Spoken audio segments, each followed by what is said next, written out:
আমরা প্রধানমন্ত্রী নাম উল্লেখ করতে পারতাম না।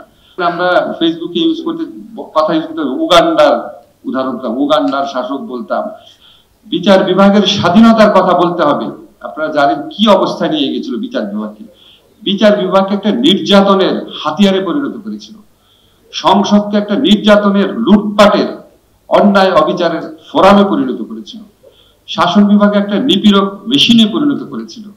এখন আমরা যদি এগুলি কন্টিনিউয়াসলি না বলতে থাকি, ধরেন একটা অত্যাচারী ফ্যাসিস্ট রেজিম থাকে আর তথ্য অধিকার নিয়ে আপনি কথা বলে কোনো মানে হয় না। তো এই জিনিসটা আমরা যেই সেক্টরেই থাকি না কেন আমরা যেন কখনো ভুলে না যাই।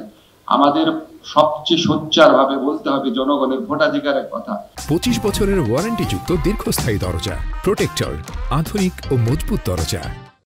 গণতন্ত্রের কথা, বিচার বিভাগের স্বাধীনতার কথা, তারপরে যারা মন্ত্রী আছেন, প্রধানমন্ত্রী আছেন, ওনার কথা। আমরা প্রধানমন্ত্রী নাম উল্লেখ করতে পারতাম না।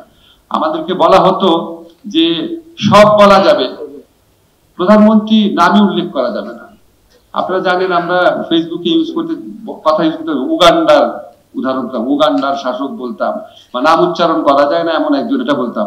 নাম উচ্চারণ করা যায় না এমন একজন বলতেও পরে মানুষ ভয় পেত যদি বুঝে ফেলে। এরকম একটা ভয়াবহ ভীতির পরিবেশ কেন সৃষ্টি হয়েছিল?